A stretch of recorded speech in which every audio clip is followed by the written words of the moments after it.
दोस्तों तो मैं आपके लिए लेके आया हूँ दोस्तों कोरोना वायरस जिसे कोविड-19 भी बोलते हैं दोस्तों। इसका निबंध जो कि दोस्तों बहुत ही आयाम है। जैसे कि आप जानते होंगे कि क्लास 9th और 11th की वार्षिक परीक्षाएं पास में आ चुकी है। और दोस्तों इसमें जो 9th और 11th के साथ साथ 10th और 12th में भी कोरोना वायरस का निबंध बार बार पूछा जा चुका है दोस्तों। और इस बार भी आ सकता है वार्षिक परीक्षा 9th और 11th में। तो दोस्तों आप जानते हो कि अगर हमें कोई भी किसी भी चीज़ का निबंध लिखना है तो उसकी हम शुरुआत प्रस्तावना से करते हैं दोस्तों। तो दोस्तों देखते हैं कोरोना वायरस निबंध की प्रस्तावना। तो प्रस्तावना है, कोरोना वायरस एक संक्रामक बीमारी है जो पहली बार एक वायरस के फैलने से सामने आई। इसकी शुरुआत चीन से हुई। चीन में वुहान के हुबेई प्रांत में 1 दिसंबर 2019 को एक मरीज में इस वायरस के प्रवेश की पुष्टि हुई। आज संसार के लगभग सभी देश इस महामारी की चपेट में हैं। भारत भी इस वायरस से अछूता नहीं रहा। कोरोना का प्रसार भारत में भी हो गया। भारत सरकार ने समय पर ही सहज होकर इसकी रोकथाम के प्रयास शुरू कर दिए। अगला पॉइंट है दोस्तों, महामारी के संक्रमण के लक्षण। दोस्तों अगर आप जानते हो कि जैसे कि ये जो निबंध आते हैं 4 अंक के रहते थे दोस्तों, पहले 5 अंक की पूछे जाते थे, अब 4 अंक में आ गए। अगर आपको चारों में से चारों अंक प्राप्त करने हैं तो आपको मिनिमम कम से कम 6 से 7 पॉइंट लिखने जरूरी है। तो दोस्तों हम कोरोना वायरस के निबंध में दूसरा पॉइंट है, महामारी के संक्रमण के लक्षण। इस बीमारी से संक्रमित व्यक्ति में कुछ लक्षण प्रकट होने लगते हैं, जैसे बुखार, खांसी, सांस लेने में तकलीफ आदि। कभी कभी यह भी देखने में आया कि संक्रमित व्यक्ति को कोई भी लक्षण दिखाई नहीं दिए। तीसरा पॉइंट है बीमारी का प्रसार। तो इसमें हमें बताना है दोस्तों कि ये बीमारी का प्रसार किस प्रकार से होता है। इस बीमारी का संक्रमण मुख्य रूप से हवा की बूंदों के माध्यम से होता है।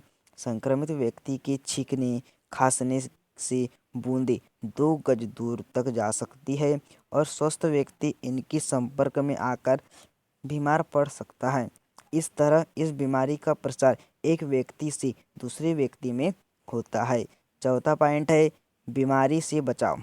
तो इसमें हमें वो बताना है कि जो कोरोना वायरस कोविड-19 है उससे हमें बचने के लिए हमें कौन कौन से उपाय करने चाहिए, जो कि दोस्तों हमने लॉकडाउन में इनके उपाय भी किए हैं।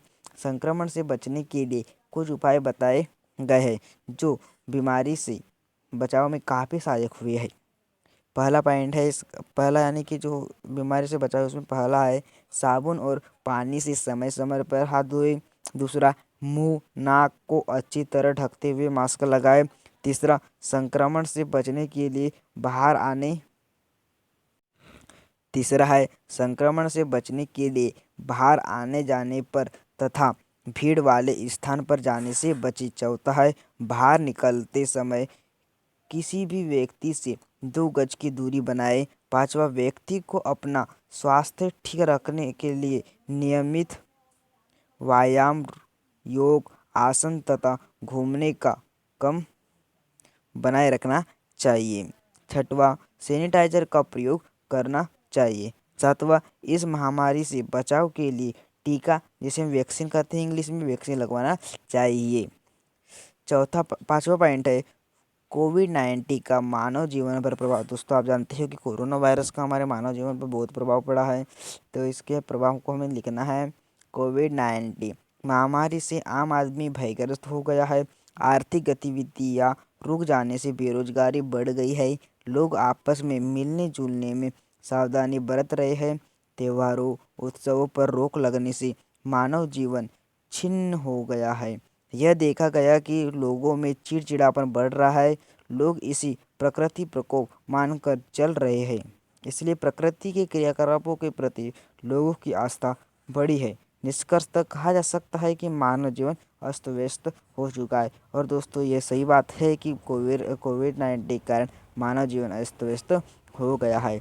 और दोस्तों आप जानते हो कि अगर हमें कोई भी निबंध, चाहे वो किसी भी चीज़ का हो, उसका अगर हमें समापन करना है तो दोस्तों उसका समापन किया जाता है उपसंहार से। उपसंहार में हमने जो बातें पूरे इसमें लिखी है उसे कम शब्दों में लिखा जाता है। उपसंहार है इसका, विश्व के अन्य देशों के साथ साथ कोरोना ने भारत में भी जनजीवन अस्त व्यस्त कर दिया।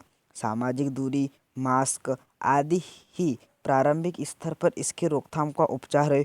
उम्मीद की जा रही है कि इस वायरस का टीका लगने के बाद लोगों को इस महामारी से राहत मिल सकेंगी। और दोस्तों ये सही बात है और मिल भी गई। दोस्तों अगर आपको इस निबंध को और इफेक्टिव बनाना है तो आप जो प्रस्तावना है, प्रस्तावना से पहले या उपसंहार के बाद एक स्लोगन, जिसे हम हिंदी में नारा कहते हैं, वह कोरोना के बारे में एक नारा लिख सकते हैं। तो जिससे दोस्तों ये बहुत ही इफेक्टिव बनेगा और जांचक आपको खुश होकर अंक भी ज़्यादा अंक भी दे सकता है। 4 में से 4 तो देगा ही, 4 से ज़्यादा नहीं देगा। तो ठीक है दोस्तों, अगर आपको वीडियो अच्छी लगी हो तो चैनल को सब्सक्राइब कीजिए, वीडियो को लाइक कीजिए और अपने दोस्तों के साथ शेयर कीजिए ताकि वह भी इस वीडियो का लाभ ले सके। और दोस्तों अब मिलते हैं अगली वीडियो के साथ।